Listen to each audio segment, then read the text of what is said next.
We've done some programs about that.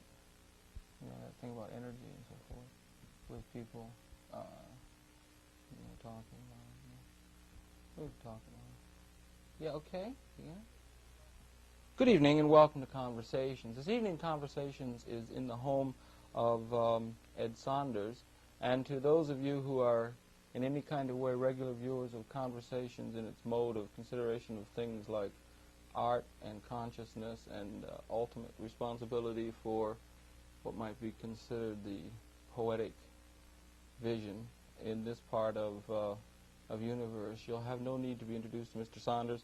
Ed Saunders, welcome very, very much to Conversations, and thank you very, very much for inviting us into your home here in Woodstock, New York.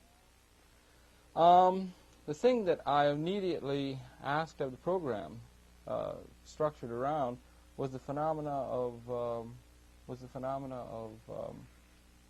Charles Manson, which you took upon yourself a tremendous interest in a few years ago. I wonder why was it that you felt that the activities of Charlie Manson and what he, what was manifest around him, was worthy of so much of your attention, and what prompted you to put so much attention in the study of the Charles Manson that came out in the book, The Family? Well, any such project begins with a hope that the project will not be so exhaustive and take such a long length of time. However, I became interested in the case and started clipping newspapers. And as soon as the case broke, I'd never heard of Manson. I never knew anything about the group until they were arrested in October of 1969. The press coverage indicating that this was a roving band of dune buggy driving semi-nude communards roaming Death Valley who were caught on a stolen car charge after an extensive multi-day or multi-week chase through the vastnesses of Death Valley National Park. This was when you first picked up? That's when I first heard of it. When would it have been? Right after, would be in the end of October or early November of 1969, and then as I said, a month later they were charged with those murders, and then I began clipping the newspapers and following the case as it appeared, specifically in the New York City newspapers, the Times, the Post, and the News. And then Life magazine hit the stands about 2 weeks later with a full-time, Life-type reportage on it. And then one thing led to another, to the point where I had a bulging manila folder of clips, and then I made a list of questions that would seem to me to be unanswered, submitted it to a publisher, got a contract, and then I was off. Yeah. Yeah, I see. That's sort of the thing. But I was wondering what it was. There was something particularly fascinating to you. You've had an interest in a great number of things, but there was something particularly fascinating about the phenomenon of Manson in terms of that drew you to it. I mean, what was there about him? I mean, he was an amazing character in these particular times. Well, it was my response, like any other decision to enter a project, was based on my own life at that point. For a number of years, I'd had rock and roll band, which I had disbanded in early '69. The Fugs. The Fugs, and I spent the summer of '69 writing a piece of fiction, and then I was done. And I had done an album on my phonographic recording for Warner Brothers, Reprise, in that summer also of '69. And then in the fall of '69, I didn't have anything to do, and I was looking for a challenging project, and something told me in the back of my mind that lurking beneath this case of murder and alleged long-hair hippie dope fiend communards was something lurking there to be uncovered. I didn't realize. I'd never covered a trial. I'd never written any kind of reportage. I'd never tried to interrogate people. I'd never talked to a cop in my life. I mean, I always where I grew up, you tried. The rule was never look at a cop, never get their attention, and always hide your beer can in the car underneath your coat or something, and try to drive past them. So, I have a very primitive idea of law enforcement, and I had been in the left and in radical politics for a number of years, and in which the concepts of the police were automatic paranoia jolt would Yeah. occur. Yeah, so but you had to have dealings with them now, and dealing with the reportings for the book on Manson. You got in touch with the police and so forth, a whole new realm. Huh? I met policemen, and I grew to actually a certain degree of friendship with certain police people in California. Yeah, it was a different kind of kind of experience. They're different. Like a homicide, I'm fully in favor of very, very well-supplied homicide departments. I don't think there's any excuse for having a police department, any police at all. It's to solve and prevent murders, which I view as the principal crime in human affairs. There's a tremendous interest in Charles Manson. Yeah, you think that if we look at the times, what is it now? We're 1975, and you look back 1967, 1968, 69, the Woodstock, the phenomena, countercultural activities that were going on. That in a certain sense, with what you would call the traditional society, the dominant culture, the traditional society, the middle-class suburban society, who was trying to understand what was going on and what was meant by counterculture, that the impetus behind what was the counterculture and desires for change and for bringing new kinds of life-supportive capability to whatever it is was going on in spaceship Earth was really seriously damaged by somehow being tagged and being represented by somebody like Charlie Manson, that he was an archetypical countercultural figure. Well, I think in the minds of the citizenry, I think the that's general what citizenry. Yeah. I think that's what the right-wing elements would try to do, but I think it's a moniker or an appellation that will not stick and has not stuck, and that the basic achievements of the so-called counterculture or the anti-war movement or the new consciousness or the implications of the Beat Generation, whatever you want to call it, will withstand time, and it was some of the most important strands that have led to our consciousness now. So Manson was an aberration in a sense. Was I think a victim of certain strains of cruelty that exist in American civilization, and I think he used these techniques of cruelty to inflict, to spread the cruelty onward. But Did you ever meet with him? Well, I met with him just briefly, because I had problems with that group of people. Once they found out I was really serious in finding out what was going on. Yeah, must have. I won't even go into, but I had a number of problems with that group. He kept looking at me and playing with his throat in the courtroom as if indicating a possible lesion in my own gentle throat. I called him a racist once in the Los Angeles Free Press, and he really got upset. This is during the course of the trial? Yeah, I went to cover a lot of the trial. I was actually there every day covering and writing weekly columns for the Los Angeles Free Press. Yeah, sure. Yeah. And I wrote 25 or so articles, just hanging out with the Manson family and attending a trial and doing my own research at the same time, trying to dig up the data.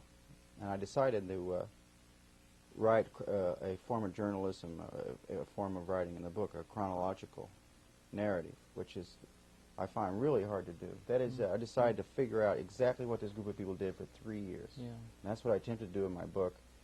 I didn't decide I'm not going to use the personal pronoun. I wasn't going to describe the investigation. That is, many books, such as investigative books, much of the book is spent describing how the person runs around and interviews people, and you have to search in vain for the real heavy information. So I decided just to forget about myself and to write a narrative, which is what I did. Only I thought it was going to be quicko, easy to do. I'd go out there and everybody, I'd be counterculture,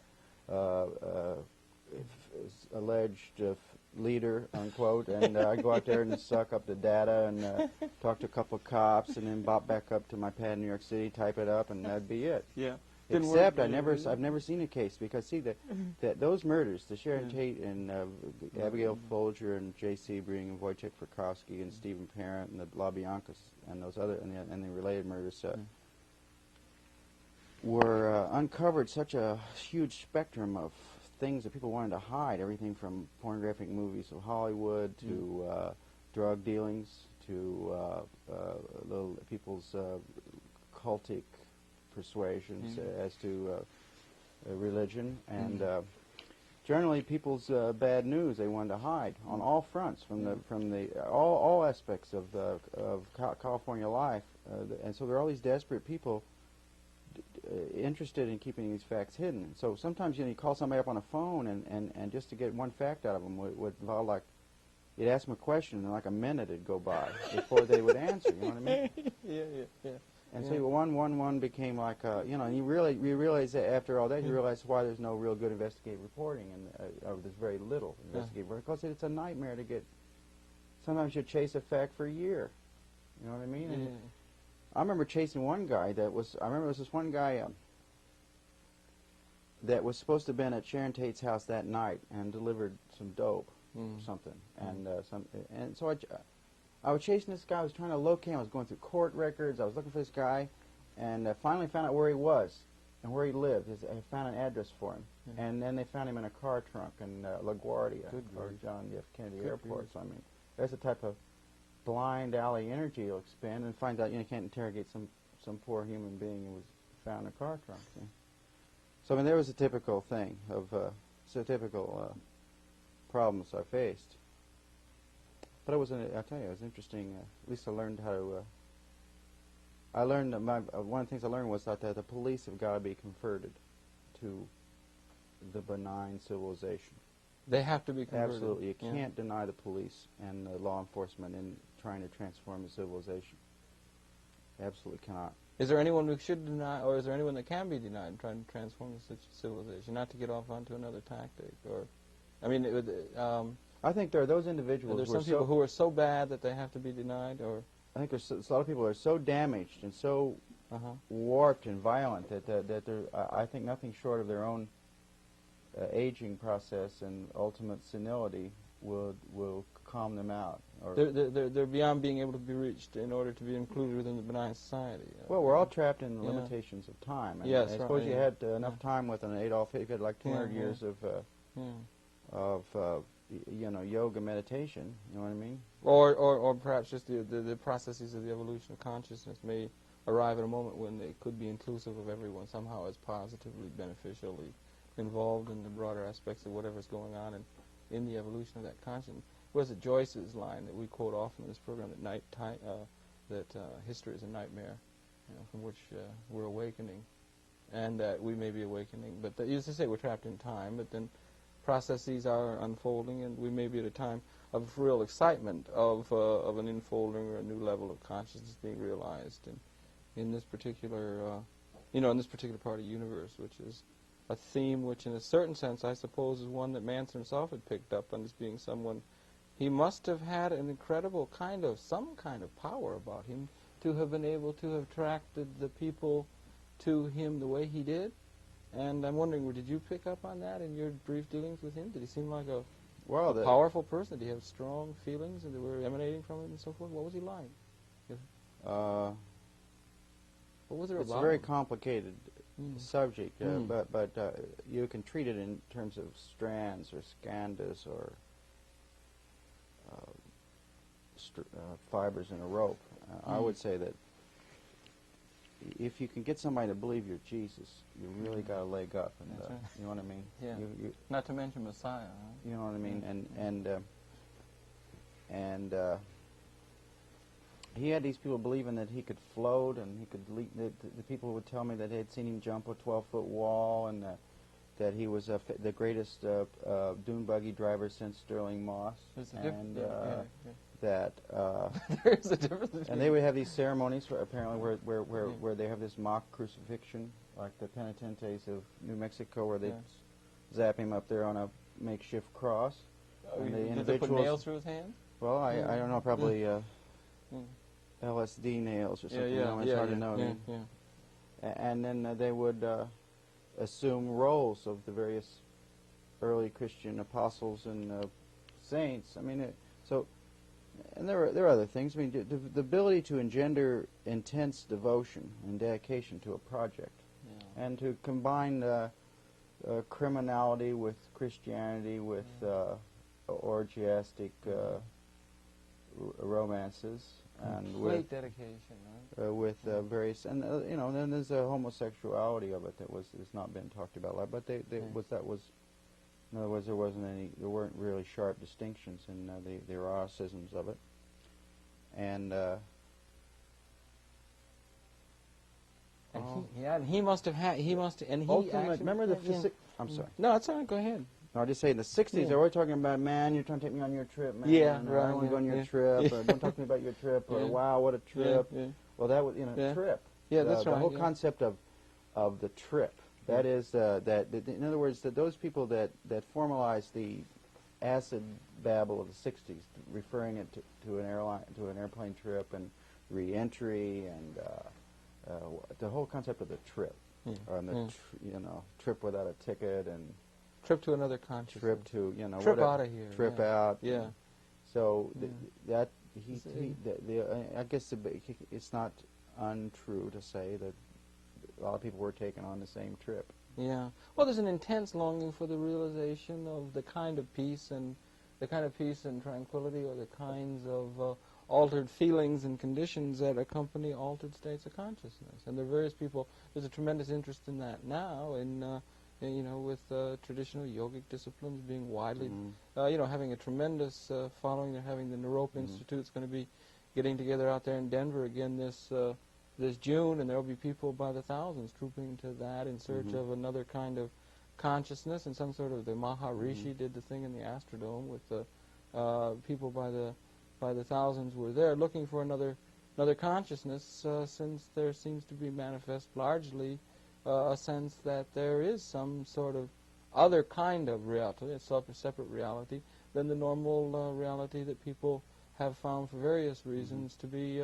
disquieting or boring or inappropriate or undesirous of what they want. So it's a desire for another state of consciousness that I suppose Manson promised those who fell in behind his supposed messianic leadership or something. They had a kind of disciple or a kind of leader complex. The same sort of thing that I suppose that motivated people to follow Hitler, huh? Or was it? I wonder. Well, he was Yeah. interested in Hitler, Yeah. and they talked about the end of the world, and there are only a few of them to survive, and living in in this huge cave city beneath the Death Valley area. I would say that in terms of where they went wrong, that there are three strands to it that I see being. And one is that not only Manson, but some of the key people in his group, like Tex Watson and Bruce Davis and Clem Grogan and the women Atkins and Krenwinkel and Leslie Van Houten, had certain aspects of their souls that were really intensely devoted to violence. And that's where I think that when you start paying attention to the so-called devil or devil worship, and allow such attention or devotion to give rise to a big okay to violent aspects within the psyches. That is, instead of suppressing and attempting to deal non-violently with impulses such as that, to give it to deify them and to say the devil made me do it, or I mean that's the actual devil made me do it put in its most hideous extension of possibility, and so that strand of allowing devil worship or the deification of violence and bloodshed to take hold, and that's one of the aspects of one of the terrible things to me in the rise of devil worship, because I think it leads to that, and I don't. And people who say otherwise, I think, are yodeling in the canyon of the abyss. And the other strand that is sort of schizophrenia, that is on the plane of mental health. I think they had a lot of them were violent, were schizophrenic. Manson, would one sentence say he loved you, and the next sentence say he'd like to kill you, and lunge for the judge with a pencil. Yeah. Mm-hmm. And I remember one guy he shot. He leaned down and I think he kissed the guy and says, "I love you, brother," and headed out the door with a smoking pistol. I mean, that's weird. Give me a break. You know what I mean? Yeah. Yeah, it's weird. Yeah. I suppose that kind of thing, that kind of weird quality is very often characteristic of people who stand out as what we call leaders. They tend to be weird, don't they? Or do they? I'm wondering. I don't know. Hitler was. Did Hitler have those qualities? I mean, I wonder what kind of a label of if we were to put a psychiatric label on Manson from the psychiatric community, what would it be? Paranoid schizophrenic? I or guess do we have a title schiz, for it? I don't know. Yeah, but he really would jump back and forth and so forth. Satano-schiz. Satano-schiz? That's something like that. I would say. Yeah. But yeah. But he had that. So that, in a sense, probably led to the in a sense the kinds of energy flow that would follow from those kinds of leapings about and so forth was part of his spell, as it were. Well, once you attract violent-hearted people, charisma. Yeah. Mm-hmm. Once you attract the type of person who would kind of take joy at chopping somebody up, and then you deify and say okay, then that's.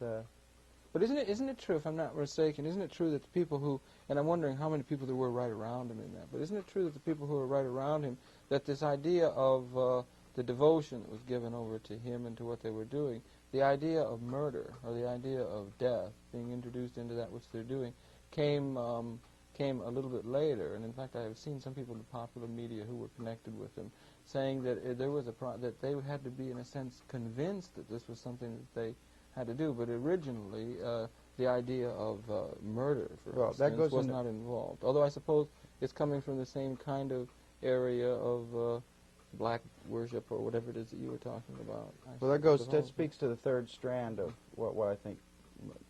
That is, I think the devil thing and the violent schizophrenia, and then the third thing, I think they were treated very shabbily by the police in the early phases of its development. I think that group of people were driving around in a psychedelically painted bus and with singing and playing guitars, and they were pushed around by landlords and specifically by certain police units who kept picking them up and arresting them for being nude or arresting them for this and that or drugs or not having to, really kind of. It's happened to a lot of people. And it happened to not only, and it happened to many people up and down the coast of California, especially during the late 60s. So I think that had a lot to do with the souring of that group of people. You think it came to? So. But when the thing that brought them together originally, it wasn't as satanic or as sour as it became later. I mean, I think Manson took an acid. He took his first acid trip at a Grateful Dead concert. Yeah, that's good music. And then experienced the Stations of the Cross. That is, and he was one of the, there's the 3 Christs of Ypsilanti, and then there's the 10,000 Christs of Acid Land. You know what I mean? So. He was one of the 10,000 Christs of Acid Land. I mean, all over the country, there were these people who experienced this Jesus nailed to the cross scene. And in fact, there was somebody writing a book on all the various groups in the country who were led by some human being who was supposed to be Jesus. Yeah. So anyway. I wonder about that sometimes, whether or not somebody would be Jesus or Messiah. And if somebody was Messiah, that would be in keeping with the ancient Jewish prophecies that there would be a leader be manifest among to lead the Jews out of the kind of, or to lead the world away from the darkness that it would find itself in. And if we are coming to a time of a major kind of infolding and a realization of a new level of understanding and a new consciousness in this particular time frame, the idea that there being all sorts of manifestations of Messiah complex is one that, in a sense, you could understand that actually being there. But I guess the acid accelerated that. It had them all over the empire. place. It happened to the Roman Empire. There's this really great book by Franz Kuhlmann, I think, on on pagan religions moving in on Roman civilization. And they came out of Egypt, out of Syria, out of Asia Minor, out of the Russian steppes. They came from north, from the south. All these cult leaders converged on the city of Rome. They were worshiping everything from the Magna Mater to rocks on the hill. You know what I mean? And any kind of religious ceremony was attempted to make itself known in the city of Rome. You know, especially during the Empire. So I mean, you have had a similar situation in the United States. The CIA and all military movements of our time created this huge empire where the United States controlled the economy of the world. Does. And so what can you expect? I'm surprised they're not they should be in carrying, Washington now. I'm surprised they're not carrying big psychedelic pyramids through the streets, you know. Maybe you know what I mean? Yeah, sure, of course. I'm surprised they're not. There's not more of religious cults and movements. They would all descend on Washington. You know what a great! I'm They should all I'm get surprised together. they don't have a yearly parade down past the Capitol or something. Yeah, what would it be? At the Washington Monument, right around the great Right, big you know what I mean? symbol in the sky. You could have everyone who has got some vision, you know. Thousands, you know, everybody worshiping the golden eyeball, man, can be right there parading. Why aren't they doing that? Why that's all? You know, I don't know whether they haven't. I wonder what's happened to that. Because people are wise. Happening? People are hip to the trip. You know what I mean? do you think that people are? I think it's this. Yeah. Maybe I mean something like Manson comes along, and I mean who else was there like that? I mean who else were there? But then you have people. You know, who were they? I don't know. Charles. Well, Lane, it had. Lane You see, it was like Boston. Yeah, go ahead. it had so many implications. Yeah. And that crime, and so many mysteries that still remain, you know, and as such as why was Sharon Tate killed, and I don't think that's been brought out in public. I don't think anybody has really stated why she was killed. My book. I used to think it was on a little matter of drugs, but I no longer believe that, and nor do I believe that those people were killed as a trigger device to set off a race war. I think that's Bugliosi's contention in his lengthy book called Helter Skelter. Do you like that book? I like the book. I reviewed it for the Kansas City Star. I think it was. I watch him in court week after week, and that's just the way he talks in court. Yeah. And I had an opportunity to read during the trial some of his reports, such as the reports on his interviews with Susan Atkins and his interviews with Linda Kasabian and his interviews with other members of the Manson family. And I could see that the person that he could put facts down in a way that would hold people's attention, and that's just what he's done. He wrote a book just like he talks, and it's full of all kinds of information that I had no access to, such as Roman Polanski's lie detector test, and such as just a lot of information. I mean, for instance, it's been 4 years. He's had an opportunity for 4 years to sift and resift and to check and to really put it together, and it is an interesting book. I don't agree, however, with the contention of the book that those people were killed for the purpose of setting up a racial Armageddon. I don't believe that, and nor does anybody who really. I don't think many people who really know the case believe in, such as defense attorneys or other knowledgeable people in law enforcement itself. I mean, I have contacts in law enforcement that say other entirely different thing, which I don't really want to go into. But I think Sharon Tate's father is supposedly writing a book on it. That's the next Manson book's going to come out, right? Written apparently by a former Los Angeles homicide officer and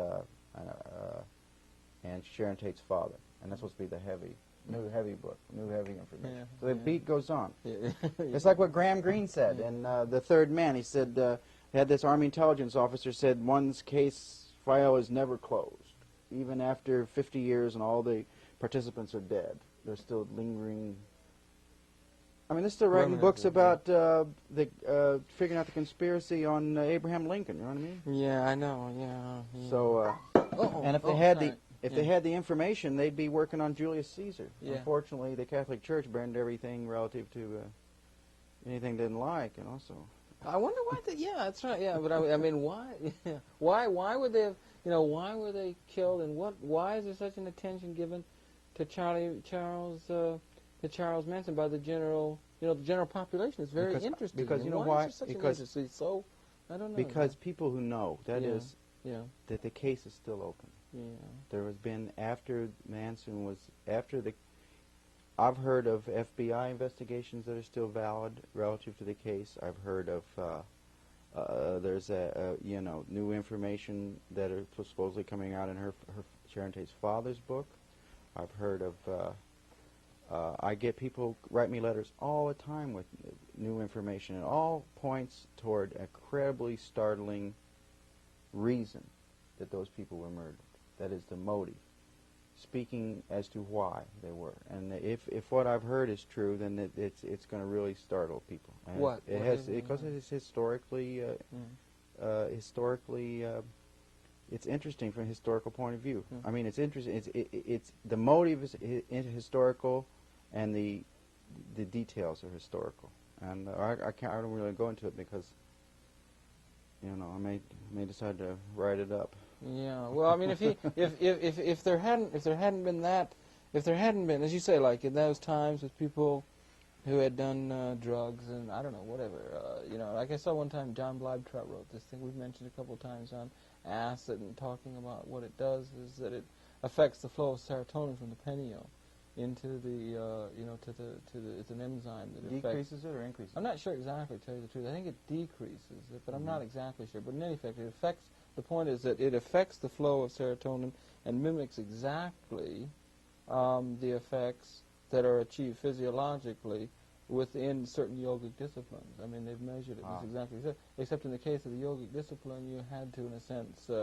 be in a you had to go through certain disciplines in order to achieve that level, so that in a sense, this would be the argumentation. We don't see yogis freak out. Yogis wouldn't freak out because they weren't able to get there unless they had gone through the discipline that permitted them to handle where they were. Whereas with acid, people were just put there, and so you get all these crazy things. But if they hadn't, if in the case, so you had these people, messianic people walking around and all kinds of visions, but that did put them in touch with another consciousness, which might, in a very real sense, be real. The consciousness, altered consciousness of yogic, experience and so forth is real. There are other levels of reality that are being, made manifest through various disciplines and so forth. But and there were a number of them around. So if Manson was one, there were thousands, there were hundreds. There's still some people, there's some hangovers. If he hadn't created the violence, if there hadn't been the murder attributed to him. I'm wondering group if of murders, the murders hadn't been associated. I mean, of course, this may be a non sequitur or something, but if they hadn't been murdered, would he have just been just another person who faded from view? And so, in a sense, the murders would have been a kind of grim kind of an attention getting divided. Well, it would have gone the way of a sect. Either a sect fades or it institutionalizes itself and begins to worry about dental hygiene programs and health insurance and getting a nice former monastery to set up its headquarters in, and sets up schools. I mean, I don't know, and proselytizes. I don't know, or I don't know the route of what happened. That would have happened. I couldn't speculate to, That's right. What would have happened? I assume he would have gone into oblivion. God knows, he would have become. He might still be out there, just. I don't know. Yeah, it's useless to speculate. Because but I just to get back to the violent-hearted people, I think that counterculture and that group of people were acted on. There was a huge attempt by Nixon-type mentality to discredit the counterculture, discredit the anti-war movement, discredit anybody who took pot or acid, discredit anybody who hitchhiked around and wore long hair, discredit rock and roll, discredit the Woodstock Nation phenomenon, discredit any form, anything that was tinged with long-haired socialism or any kind of socialism, and to discredit. And I think that there were incredible violent forces and devilish forces that reacted against the long hairs and the counterculture and tempted to destroy it or to manipulate it, to get it to create violence, to violence, and that's wonder what always the ground. Always what the rightist people try to do is create violence and thereby to discredit. Yeah, right. And so there was a. I think that those violent outgrowths do not in any way discredit the basic goodnesses of what happened in the 60s. Oh, what was represented by the counterculture, right? You mean, well, the good thing. It's the old baby in the bathwater right. routine. I mean, just because somebody freaks out and flips out and starts, I'm wondering if we could draw an analogy to that. I mean, all of the horrors that you get within a historical dialectic, of where there's these people warring and fighting and carrying on. What do you do with some Auschwitz, or the other horrors of a historical condition of people attempting to, feeling as though the only way they can implement their life's purpose is at the expense of some other group of people. Well, it's a story of warring that's gone throughout the whole of the human experience. Right. It just comes and goes. But I was just saying, on the dialectical, in the experience of the counterculture of Charlie Manson, I wonder who the comparable figure in terms of, if there is a comparable figure in terms of the establishment, as Kissinger. It were. Would be Kissinger? Would it be Kissinger Kissinger, really? Is it Charles Manson the establishment? Kissinger is Charles Manson because he, one 15-minute sortie or napalm or fragmentation raid against the civilization of Cambodia in 1970. In one 15-minute thing, he did more of violence and evil than Manson ever did. Yeah. It's hard to know, really, if you can put because Manson's karma doesn't redound on all of us, really, because we didn't do it. But anything that Kissinger did and Nixon did and the bombers and napalmers and pineapple bombers and fragmentation bombers did bounds back onto our souls because they are representatives of us as a nation, as citizens, as American citizens. And their karma burns itself on our soul every second. I'm wondering if it's possible, if we were to go back to that line of James Joyce. That's one I like. I happen to like. I'm trying to figure how the hell you can structure information and bring an altered kind of condition in the historical nightmare we've been in. And to look back through that, and you've got things like Hiroshima, you got things like Auschwitz, you got things like napalm in Vietnam, you got things even now being carried on. Whether or not we'll ever be able to get beyond the condition wherein so much of the energy is being put, because on a larger scale, that whole idea of extending American sway around the world is part of a dialectic that sees itself at war with socialism and sees itself within a dialectical system that is, in a sense, a horror, and from my way of thinking, predicated upon a condition of assumption that there is not enough to go around for all. But the means by which we could move to a point where the responsibility for that historical nightmare could somehow be either dissipated through a general kind of amnesty that we might somehow be able to extend to the whole of the human family. We've all been caught up within a historical nightmare of ignorance, which is barbarous as we look back through history, and have been imprisoned in time, as it were. Whether or not we'll ever get beyond the limitations of a historical condition that we've been a part of, and if in that process we would still not be able to find the means by which evil, or the representations of evil within that overall dialectic, thinking comprehensively, could somehow either be dissipated amongst us all, or is it possible still that we're attempting to find scapegoats to put all the blame for those conditions within the dialectic which we have called, in our ignorant condition, evil. We used to burn witches and things that are called evil. And in the one case we might have a Charlie Manson, in the other case you might have a Kissinger. Whether or not there is really no enemy other than perhaps ignorance of overspending the total process. I'm not sure if you can understand. I think we brought up one idea there that's to me really, that is the idea of a lifting of burdens. The Greeks, the ancient Greeks had a thing on the economic plane called a seisachtheia, which periodically everybody would be forgiven their monetary debts. That is, you could say, you could just forget paying off the bank, forget paying for your car, forget paying for your house, that all debts were forgiven. And it happened, I assume, during periods of economic crisis. And of course, you can see the Rockefellers and everybody, they would grumble and rumble, but you just say something. And if it could happen on a spiritual and moral level, that is, if somehow a mystical forgiveness for imperialism and for napalm and for all national crimes and personal crimes and spiritual crimes, and have a big karmic,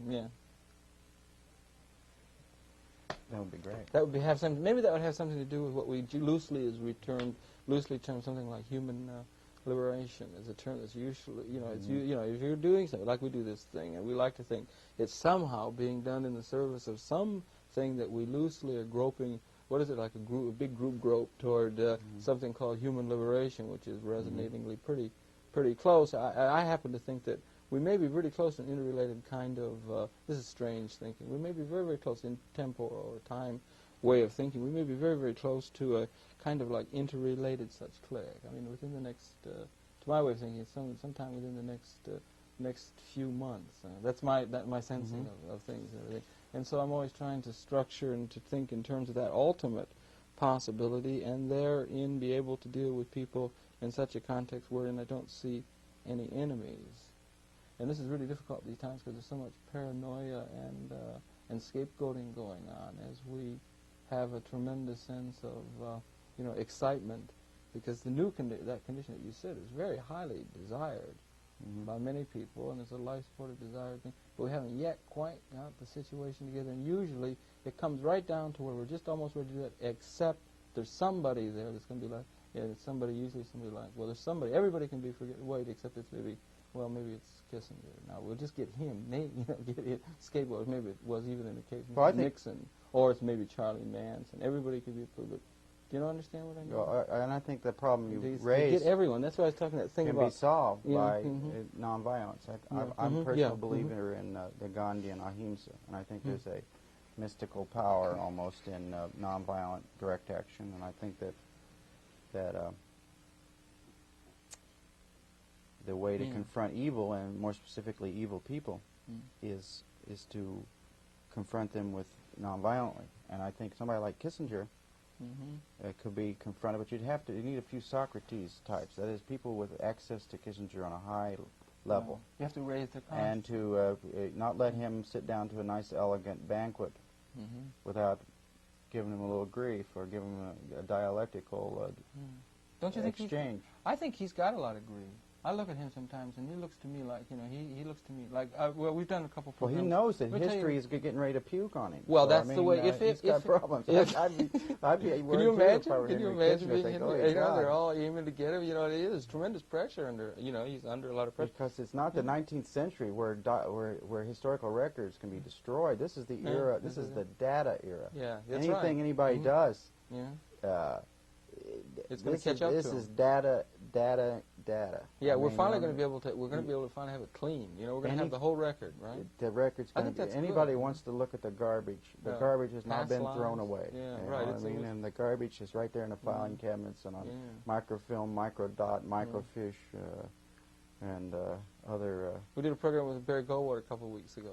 About the right to privacy and everything. I like that. I'm glad the data is catching up. I'm very interested in that. Myself. It's going to enforce people to be just open and honest. That's cool. Let it what Ehrlichman called the hangout route. Yeah. I mean, just have to. The hangout route is going to be the route. Yeah. I mean, there's going to be no closets. I think that's fine. Yeah. No caves. Are you ready to hang out? I'm ready. I'm ready to. I'm ready for it. I mean, there's no other way to be. Except, well, I don't know. It's still a little bit thing. But I mean, it's like we say, Mr. Kissinger. Right? Well, I just wrote William Colby. I wrote him a letter. And I said I would like copies of my computer printout and all information about me on microfilm, microdot, tape, photograph, Xerox, or any form of information system. And that's naked lunch, man. You know what I mean? That's a subject insulted 5th grade English teacher. You know what I mean? Subject was seen picking nose at Boy Scout Jamboree in 1953. Subject attempt made pass at or subject was seen enclosed as photograph of subject The you know, complete- naked in commune. You know. Yeah, Saunders, the Saunders, uncensored. Right? And that's not even mentioning past You're right. lives. My God, Have you ever had any experience or with past or lives? Akashic. Yeah. Oh God, you know, Yeah. when Have the you? CIA Yeah. starts compiling your Akashic or whatever they Yeah, call your it, Akashic record, the then CIA. you're really in trouble. They won't know what you're talking Subject in 1453 stole goat. about. That would be good, but they wouldn't understand that. But in my experience, if you start, I've had a little experience actually with people in those, like we did with Mr. Goldwater, right? Barry Goldwater. Now I operate no enemies, okay? And we did it with William Simon. He's another person. He's responsible for the economy, William Simon, and he's under a lot of pressure. You can tell when somebody's under pressure, you know. I expect you get the same thing from Mr. Kissinger, you're under pressure because there's all of this stuff coming, and it's again coming back to that question of the means by which a new means of the operation of this interrelated system. In a sense, they've got responsibility. They're in a position of responsibility for the Power. institution, power, and responsibility and power for the institutional structures that we've inherited from the historical condition. Right?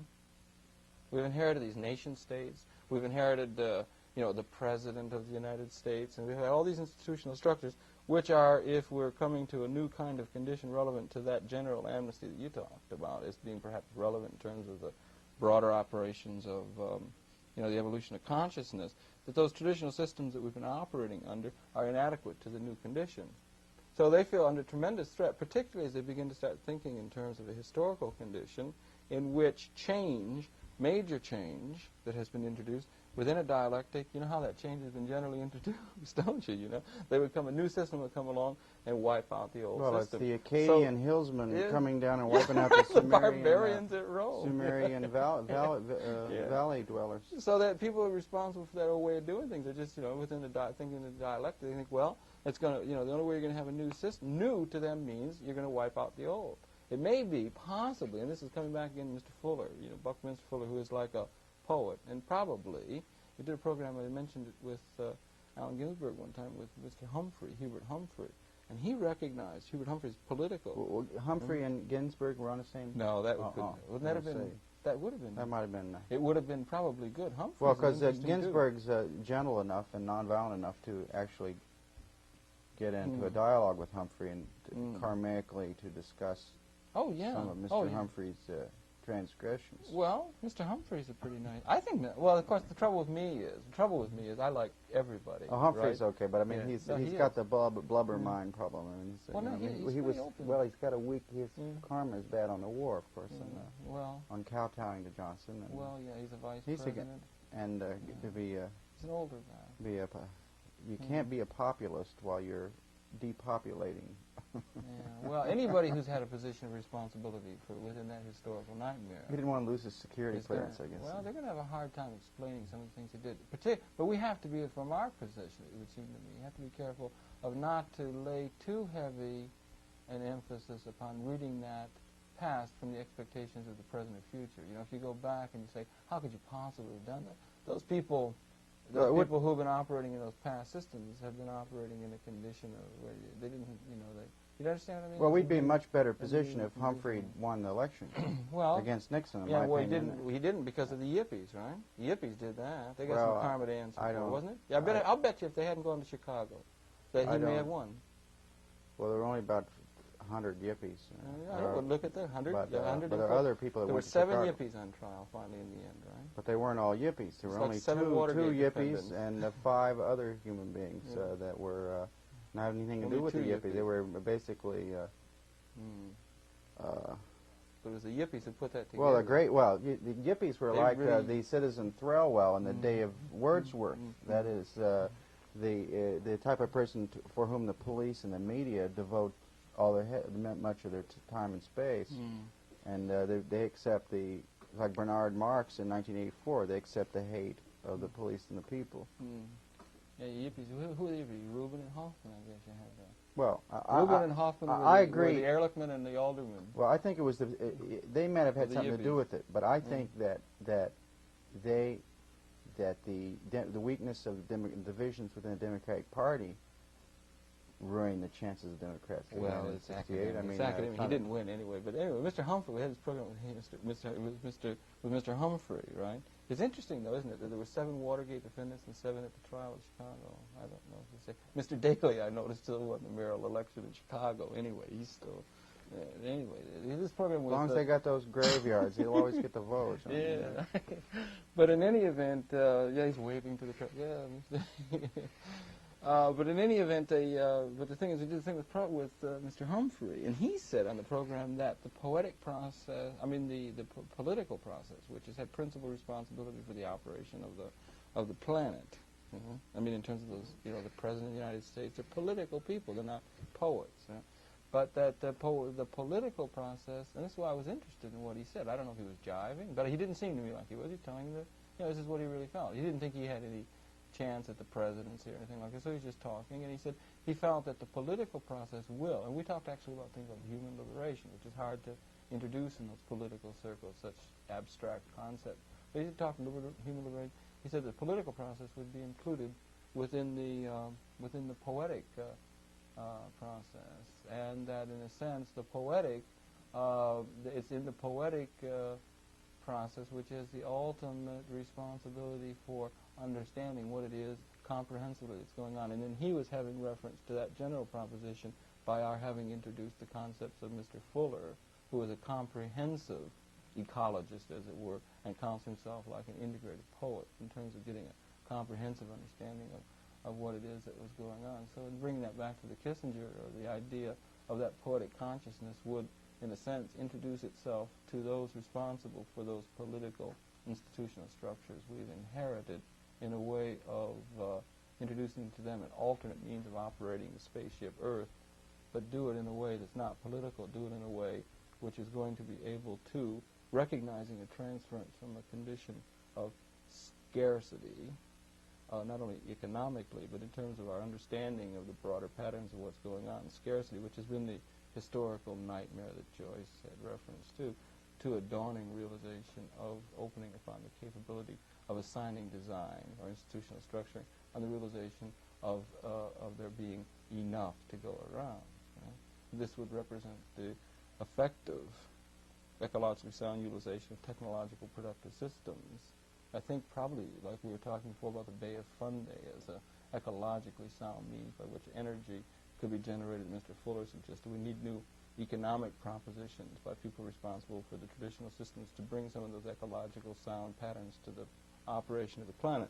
But we bring that to those political leadership, but bring it with that realization that so we could have major change, a major change for the first time in the evolution of affairs on spaceship Earth or in this part of the universe, a major alteration beyond the dialectic, where in a sense no one loses. We could have, everyone could win, and the only enemy that would be recognized within that would be ignorance of the overall condition of which we've been a part. But as you said, introduce that kind of change proposition to those responsible for that traditional message, not politically, you're going to wipe them out, but that you're going to bring a new condition that's going to be inclusive of them, as it would be inclusive of all. But it's really hard very often to do that because people fall back into trying to see, who's the enemy and who's the one to getting in the way of our really getting on with doing things, maximally. But I'm just so the enemy, in my opinion, is oligarchy. Okay. And the entrenched power freak, money gougers from. It's like Charles Olson. Charles Olson, the poet, used to say that the foundation of the CIA military-industrial surrealist complex was cod fish captured off the coast of New England for the last 200 years, raising capital for the New England bankers and financiers who later became the Council for Foreign Relations and the Bundys and blah, blah, blah. We did a program with William Bundy a couple weeks ago. So, I mean... we tried to talk this stuff to him, and there, he said it was at Christmas time. He said this is you talk about being under pressure. We were talking about new geopolitics and all of this immoral relation, the premises of geopolitics, which don't fit very nicely in the idea that there's enough for everybody. It was this immoral. What is it? Niebuhr wrote "The Moral Nation, Immoral World," and this power and everything.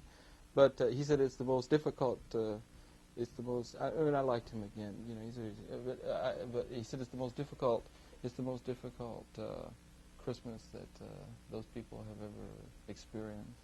And that Was that the Christmas of '72? This was Christmas. Oh. This last. That Oh, yeah. He says that the systems are under, that they, the charts are going off the board. There's a discontinuity.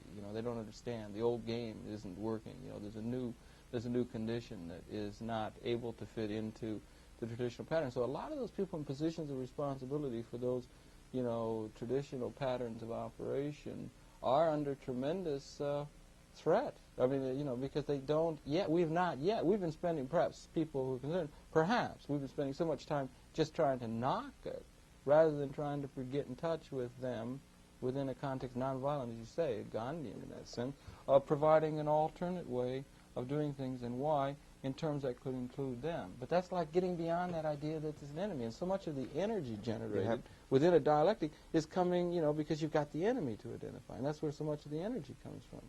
I wonder if that isn't the case with Manson even. Do you understand? I mean, if it's not just you have to have an enemy to be attacking. And perhaps, to my way of thinking, the only real enemy is ignorance. But anyway, well, the idea you should so you don't personalize the enemy. never view anybody as unsavable, I guess, is the basis of nonviolent activity. It's just difficult, especially when the people whom you're opposing are carrying on a war you can't believe in. Yeah, right. Or are exploiting a group of people you don't believe should be exploited. That is, the poor or even which is just going on now. I mean, the poor. Well, I mean, the poor have to stand and beg and sneer and they're dribble eating cat food to get enough money to buy bad food at the A&P. Yeah, they're cutting back on food. They want to cut back. And on rather food than set up state, like in this Woodstock area, this is marvelous food co-op where they call, I believe it's called Beggar's Banquet, where they supply, they get food at good quality organic food at a great saving over what they get at the Grand Union. Yet, there's a route for the federal government. They should set up huge Beggar's Banquet food co-ops for the people, the senior citizens of Miami Beach. Yeah. However, on the whole, there are these economies of scale that accrue to large organizations, and so really, like in terms of the economic, you have the. I mean, I think, despite the cooperative efforts, the cooperative development, everything important, but the productive process itself is increasingly like wealth. Right? The productive process is increasingly technological in its productive capability. The ownership right, or the ownership holding of viable holdings of capital, ownership right, and the instrumentalities of technology are, let's say, in this country, and it's characteristic, I presume, of most of the world, is something like 1 or 2% of the population, at the outside 5, has any effective holding of ownership right in the technology. And that's the major component, increasingly, of production of wealth, as it were. Everyone else is expected to relate to the productive process through a labor relationship to it. You have to get a job out there in the factory somewhere.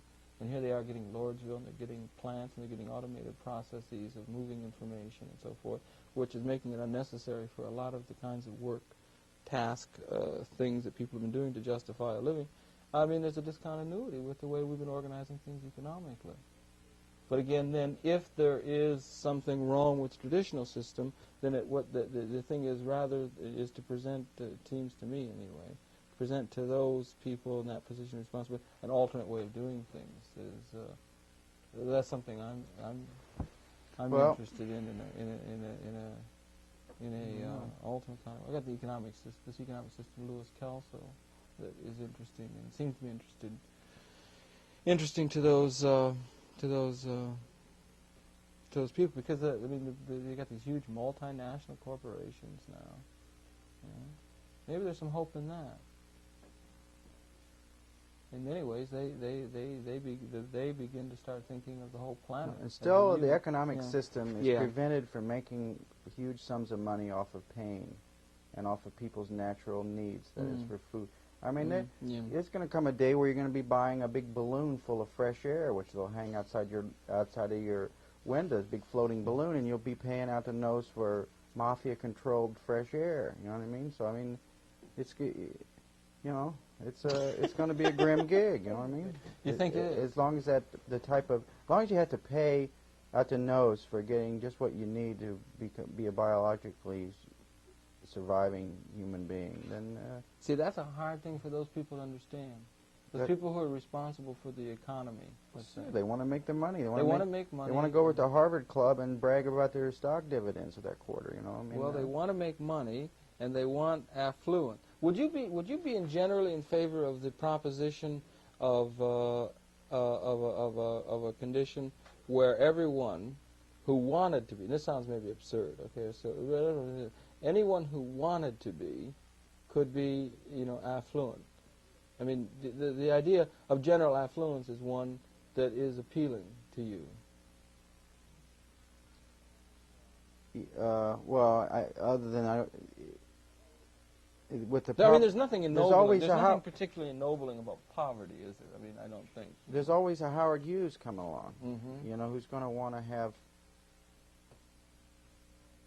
I don't know. Maybe we're all baboons. You know, I don't know. You know what I mean?